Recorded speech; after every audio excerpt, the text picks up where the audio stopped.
சிம்மராசி அன்பர்களே, சிம்மராசி அன்பர்கள், நான் சொல்லக்கூடிய விஷயத்த இந்த வீடியோ ஸ்கிப் பண்ணாமல் பார்த்தீங்கன்னா உங்களுக்கு ரொம்பவே நல்லதுன்னே சொல்லலாம். இந்த வீடியோவில் நான் சொல்லக்கூடிய விஷயத்த ஸ்கிப் பண்ணாமல் நான் சொல்லக்கூடிய மந்திரத்தையும் சரி, நான் சொல்லக்கூடிய பரிகாரத்தையும் சரி, கண்டிப்பாக அதை வந்து ட்ரை பண்ணி பாருங்கள். ₹1 செலவு கிடையாது. உங்களுடைய வாழ்க்கையை மிகப்பெரிய உச்சத்திற்கு கொண்டு செல்லக்கூடிய ஒரு முக்கியமான தருணமாக இந்த தருணத்தை நினைச்சுக்கோங்க. ஏன்னா சிம்மராசியை பொறுத்த வரைக்கும் இப்போ ஒரு சூப்பரான திசை. இந்த திசையில் நீங்கள் எந்த இடத்துல நீங்கள் போய் கால் வச்சாலும் அது வளர்ச்சிக்கான பாதை. ஒரு சில தலங்கள் இருக்க தான் செய்யும். நிறைய பேர் இப்போ அதுதான் இருந்திருப்பீங்க. ஒரு எக்ஸாம்பிளுக்கு சொல்லணும் அப்படின்னா, ஒரு தொழில் தொடங்கணும்னு ஆசைப்படுறவங்க ஒரு செங்கலை எடுத்து வச்சிங்க அப்படின்னா கோட்டை கட்டக்கூடிய நேரம். நீங்கள் கடன் வாங்கி கட்டுறீங்க, நிறைய சிக்கல்கள் இருக்கீங்க, அதெல்லாம் தூக்கி அந்தான போடுங்க. ஸ்டெப் எடுக்கிறது நடக்கும். அந்த மாதிரி ஒரு தருணம். அதை எப்படி தடை இல்லாமல் பண்ணலாம், அதில் என்னெல்லாம் உங்களுக்கு பாசிட்டிவ் இருக்க போது, என்னெல்லாம் நெகட்டிவ் இருக்க போது, எந்தெந்த விஷயங்களும் உங்களுக்கு தடை ஏற்படும், எந்தெந்த விஷயத்தில் நீங்கள் கொஞ்சம் பார்த்துருக்கணும் அப்படிங்கிற எல்லா விஷயத்தையுமே இந்த வீடியோவில் சொல்ல போகிறோம். ஒரு அருமையான ஒரு காலகட்டம் இது. கடவுள் உங்களுக்காக கொடுத்த ஒரு முக்கியமான நேரம்னு கூட நீங்கள் இதை வச்சுக்கோங்க. இந்த 10 நிமிஷத்தை ஸ்கிப் பண்ணாதீங்க. இதில் ஒன்றும் பெரிய பாதிப்புலாம் கிடையாது. நான் சொல்லக்கூடியது பொது பலன். நிறைய பேருக்கு தனிப்படையான ஜோதிடம் பார்க்கணும்னு ஆசை இருக்கும். கீழே ஃபோன் நம்பர் கொடுத்துருக்கேன். பிரபல ஜோதிட நம்பர் தான். நிறைய அரசியல் பிரமுகர்களும் நிறைய சினிமா துறையில் இருக்கிறவங்களும் இவங்க கிட்ட தான் ஜோதிடம் பார்த்துட்டு இருக்காங்க. ஒரு நம்பர் கீழே இருக்குது. ஜஸ்ட் நீங்கள் வந்து கால் பண்ணி உங்களுடைய பிரச்சனைகள் எதுவாக இருந்தாலும் சொல்லி தீர்த்துக்கலாம். சரி, இப்ப இந்த ராசினருக்கு, இந்த சிம்ம ராசினருக்கு வாழ்க்கையில் மிகப்பெரிய உச்சத்தை தொடரக்கூடிய ஒரு நேரம். சார், வாழ்க்கையில குறிப்பிட்ட இடத்துல நீங்க வந்து ஒரு உச்சத்தை தொட்டுட்டீங்க அப்படின்னா அந்த இடத்துல கிட்டத்தட்ட ஒரு 40-50 வருஷத்துக்கு அப்படியே அதே இடத்துல வந்து செட்டில் ஆகிக்கலாம். அதற்கு பிறகு அந்த இடத்துல நீங்க இறங்க தேவையில்லை. உங்களோட மகனையோ பேரனையோ அப்படியே மகன் பேரன் அப்படின்னு வம்சாவளியோ அந்த இடத்த மறுபடியும் கொண்டு வந்து அழகு பார்க்கலாம். ஸோ அந்த மாதிரி ஒரு தருணம் அமையக்கூடிய ஒரு காலகட்டம். அதாவது ஒருத்தர் வந்து ஒரு எக்ஸாம்பிளுக்கு ஒரு உயரிய பதவியில் நீங்கள் வந்து போஸ்டிங்கில் உட்காந்துட்டீங்க, ஓகேவா, ஓரளவுக்கு சம்பாரிச்சுக்குவீங்க. அந்த போஸ்டிங்லேருந்து நீங்கள் வெளியே வரணும்னு அவசியம் இல்லை. உங்களுக்கு அந்த டைம் வரைக்கும் அந்த போஸ்டிங் இருக்குது அப்படின்னாலும் அந்த பணபலத்தையும் இதையும் நீங்கள் நிலைநாட்டிக்குவீங்கல்ல. ஸோ அந்த மாதிரி உங்களுடைய ஒரு ராஜ்யத்தை உருவாக்குவதற்கான ஒரு காலகட்டம், உங்களுடைய அரண்மனையை உருவாக்குறதுக்கான ஒரு காலகட்டம். அரண்மனைக்குள்ளே போகிறது எவ்வளோ கெத்தாக இருக்கும். அரண்மனைக்குள்ளே போய் உட்காந்துட்டிங்கன்னா அது அப்படியே அது ஒரு வம்சாவளியாக வர ஆரம்பிச்சிடும். ஸோ அந்த மாதிரி ஒரு காலகட்டம், அதை உருவாக்குவதற்கு ஒரு அருமையான ஒரு பொக்கிஷமான காலகட்டம். இப்போ நீங்கள் வணங்க வேண்டிய ஒரு முக்கியமான தெய்வம், இதுக்கு மேலே தான் உங்களுக்கு பாயிண்ட்டு. இதெல்லாம் நீ நல்லா கேட்டு தெரிஞ்சுக்கோங்க. நரசிம்மர் வழிபாடு எல்லாருக்கும் தெரியும். நரசிம்மர் வழிபட்டீங்க அப்படின்னா நல்லது அப்படின்னு தெரியும். சிம்மராசிக்காரர்களுக்கும் நரசிம்மருக்கும் நிறைய தொடர்பு இருக்குன்னு எல்லாருக்குமே தெரியும். லக்ஷ்மி நரசிம்மரையும் உங்களுக்கு தெரியும். அஹோபில லக்ஷ்மி நரசிம்மர்னு ஒன்று இருக்காங்க. அஹோபில லக்ஷ்மி நரசிம்மர்னு நீங்கள் வழிபாடு பண்ணுங்க. அஹோபில நரசிம்மர் அப்படிங்கிறது ஒரு மிகப்பெரிய நரசிம்மர். நீங்கள் சால கிராம கல்லில் செய்யப்பட்ட நரசிம்மர்லாம் நீங்கள் நிறைய இடத்துல கேள்விப்பட்டிருப்பீங்க. இந்த அஹோபில நரசிம்மர் அப்படிங்கிறது 9 வகையில் நரசிம்மர் வந்து வணங்குவாங்க. அதில் இந்த அஹோபில நரசிம்மர் அப்படிங்கிறதே ஒரு வகையான நரசிம்மராக நீங்கள் வந்து வணங்குவீங்க. ஓம் லக்ஷ்மி நரசிம்மரே போற்றி அப்படின்னு தினம் தினம் ஒரு டைம் சொல்லி பாருங்க. ஒரு 9 டைமாக அதை சொல்லி பாருங்க. அதை மறக்காம கமெண்ட் செக்ஷன் பற்றி விடுங்க. அதே மாதிரி ஓம் அஹோபில லக்ஷ்மி நரசிம்மரே போற்றி அப்படின்னு நீங்கள் வழிபட்டாலும் நல்லதான். ஆனால் என்ன ஒன்று அப்படின்னா, ஓம் அஹோபில நரசிம்மரேன்னு ஒரு டைம் வணங்கிக்கோங்க. ஓம் லக்ஷ்மி நரசிம்மரே அப்படின்னு ஒரு டைம் வணங்கிக்கோங்க. இது ரொம்ப நல்லது. இது நான் ஏன் சொல்கிறேன் அப்படின்னா, அஹோபில லக்ஷ்மி நரசிம்மரேன்னு சொல்கிறத விட ஓம் லக்ஷ்மி நரசிம்மரே போற்றி, ஓம் அஹோபில நரசிம்மரே போற்றி அப்படின்னு ஒரு 9 டைம் நீங்கள் வந்து தினம் தினம் உச்சரித்து பாருங்கள். நீங்கள் இதுக்காக ஒரு 10 செகண்ட் செலவு பண்ணிங்கன்னா போதும் சார். உங்களோட லைஃப்பில் நீங்கள் ஒன்றும் பெரிய செலவெல்லாம் பண்ண தேவையில்லை. அதே மாதிரி எந்த ஒரு பெருமாள் கோவில் பக்கத்தில் இருந்துச்சு அப்படின்னாலும் சரி, அங்கே போய் ஒரு 10 பேருக்காக தயிர் சோறு வந்து கொடுத்துருவாங்க. தயிர் சாப்பாடு நல்லா ஞாபகம் வச்சுக்கோங்க. தயிர் சாப்பாடு நீங்கள் எந்த கிழமை போகிறீங்க, சனிக்கிழமை போகிறீங்க, இல்லை எந்த நாட்கள் போனாலும் அது உங்களுடைய விருப்பம். தயிர் சாப்பாடு அங்கே ஒரு 10 பேருக்காவது நீங்கள் செஞ்சு கையிலேருந்து ஒரு தட்டத்துலையோ இல்லை அந்த சின்ன கப்புலையோ ஏதோ நீங்கள் வந்து போட்டு கொடுக்கணும். இல்லை சின்ன இலையிலையாவது கிழிச்சு அதில் ரவுண்டு அப்படியே வலிச்சு தட்டத்துலேருந்து கரண்டியில் எடுத்து போட்டு கொடுக்கணும். அதை அவங்க சாப்பிடணும். நீங்கள் அதை பார்க்கணும். இது எவ்வளோ பெரிய நன்மை தரும் அப்படின்னு நீங்கள் அடுத்த வீடியோவில் நீங்கள் வந்து சொல்லுவீங்க. நல்லா யோசிச்சு பாருங்க. ஒரு விஷயம் உங்களுக்கு நடந்துகிட்டே இருக்கும். நீங்கள் நினைத்த காரியம் சில தடைகளோடு ஓரளவுக்கு நடக்க தான் ஆரம்பிச்சிருக்கு. ஒன்றும் தடையெல்லாம் படலை. நீங்கள் நிறைய யோசிச்சுட்டு இருப்பீங்க, இல்லை சார் தடை பிடிச்சது. அதெல்லாம் ஒன்றும் இல்லை. உங்களுக்கு தடையெல்லாம் படவே கிடையாது. ஒரு லேட்டாகி சின்ன அப்படியே ஒரு லேக் ஆகிட்டு போயிருக்கு, அவ்வளோதான். ஆனால் உங்களுக்கு நீங்கள் நினைச்சது நடக்கும். நினைத்ததை நடத்தி வைக்கக்கூடிய ஒரு முக்கியமான நேரம்.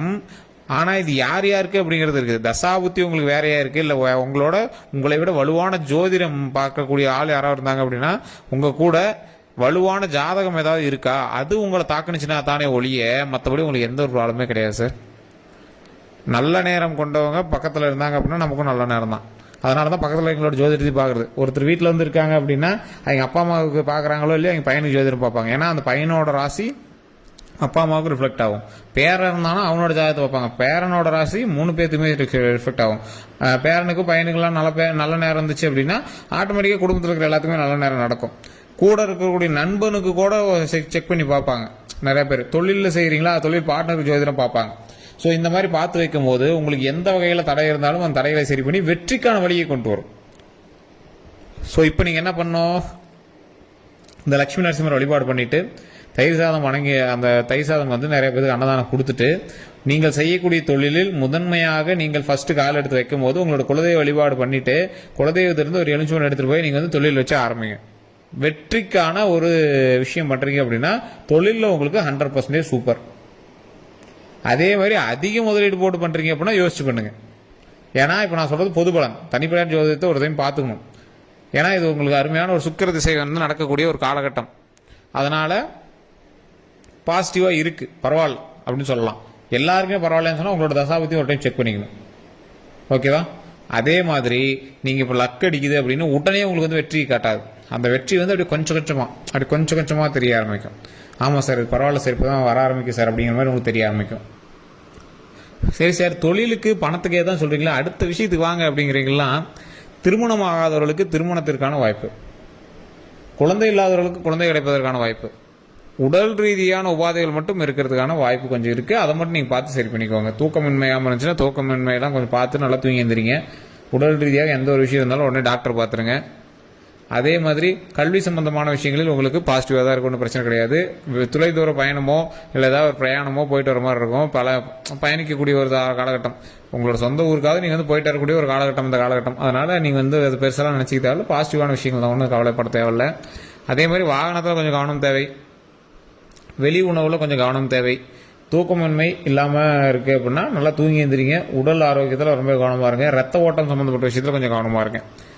அதே மாதிரி இந்த ராசிக்காரர்களை பொறுத்த வரைக்கும் பணத்தை வச்சே பண்ணக்கூடிய தொழில், இப்போ வட்டி இந்த மாதிரி ஏதாவது ஃபைனான்ஸ் இந்த மாதிரிலாம் விஷயம் பண்ணிட்டு இருக்கீங்க அப்படின்னா டாக்குமெண்ட் ரீதியான விஷயத்திலேயோ கேஸ் சம்மந்தப்பட்ட விஷயத்திலேயோ கொஞ்சம் ஜாக்கிரதையா இருங்க. ஸோ இந்த ராசிக்காரர்கள், சிம்ம ராசிக்காரர்கள், அதீத கோபம் இந்த காலத்தில் கூடவே கூடாது.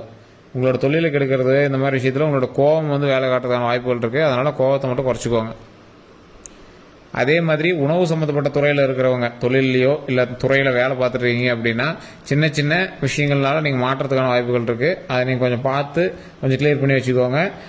அந்த உணவுப் பொருட்கள் செய்கிறதுலையோ எந்த ஒரு மிஸ்டேக் இல்லாமல் கரெக்டாக வச்சுக்கோங்க.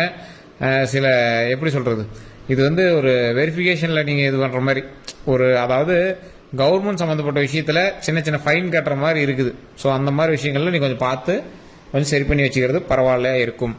அதே மாதிரி வாகன சம்பந்தப்பட்டமான விஷயத்துலையும் நீங்கள் கவர்மெண்ட் சம்பந்தப்பட்டமான விஷயங்கள் நடக்கிறதுக்கான வாய்ப்புகள் இருக்குது. அதனால அதுலேயுமே இன்சூரன்ஸ் கட்டாத இன்சூரன்ஸ் கட்டிக்கோங்க.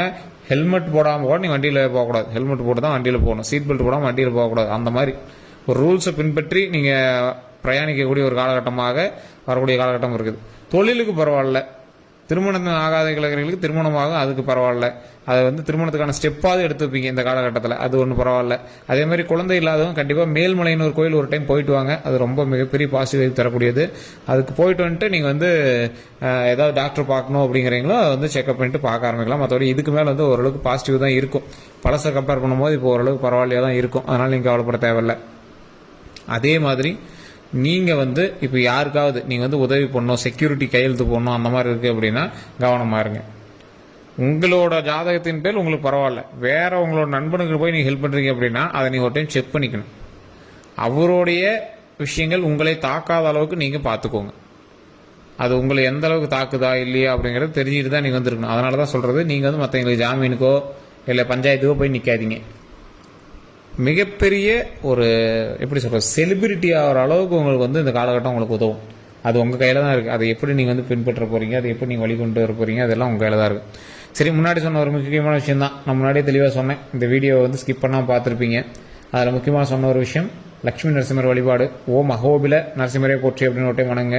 ஓம் லட்சுமி நரசிம்மரே போற்றி அப்படின்னு ஒரு டைம் உச்சரிச்சு பாருங்கள். அதை 9 டைம் தினம் தினம் சொல்லி பார்த்தீங்க அப்படின்னா உங்களுக்கு அதோட பாசிட்டிவ் வைப் தெரிய ஆரம்பிக்கும். அதே மாதிரி தயிர் சாதம் ஒரு 10 பேருக்காவது கொடுங்க. குலதெய்வ வழிபாடு பண்ணிட்டு தொழில் தொடங்க. ஒரு எலுமிச்சம்பழம் எடுத்து வச்சு குலதெய்வ இடத்துல இருந்து எலுமிச்சம்பழம் எடுத்து வச்சு வீட்டில் வச்சு கும்பிட்டு வழிபாடு பண்ணுங்க. அது ரொம்பவே நல்லது. மற்றபடி எந்த ஒரு இஷ்யூஸும் கிடையாது. இனி வரக்கூடிய காலகட்டங்கள் பொற்காலங்களாக அமைய போகுது சிம்ம ராசிக்கு. இப்போவே அதற்கான வழிகள் கொஞ்சம் கொஞ்சமாக தெரிய ஆரம்பிச்சிருக்கும். இல்லை சார் அதற்கு ஒரு மாதிரி தான் இருக்குது அப்படின்னா நீங்கள் தனிப்பட்ட ஜோதிடத்தை கண்டிப்பாக பார்க்கணும்னு அர்த்தம். சிம்மராசிக்கு பரவாயில்லையா இருக்குது. உங்கள் தசாபுத்தி பாதிக்குது அப்படின்னா உங்களுக்கு வேற ஏதோ காரணங்கள் அப்படின்னு தான் அர்த்தம். ஜாதக ரீதியாக சிம்மராசிக்கு பரவாயில்ல. அப்போ உங்களுடைய தசாபுத்தி, லக்கினம், நட்சத்திரம் அதெல்லாம் இருக்குது. அதை செக் பண்ணி போகணும் அப்படின்னா தனிப்பட்ட ஜோதிடம் தான் பார்க்கணும். அதுக்கான கீழே நம்பர் கொடுத்துருங்க. ஜஸ்ட் கால் பண்ணி கேட்டு தெரிஞ்சுக்கலாம். எல்லோருக்கும் நன்றி நண்பர்களே.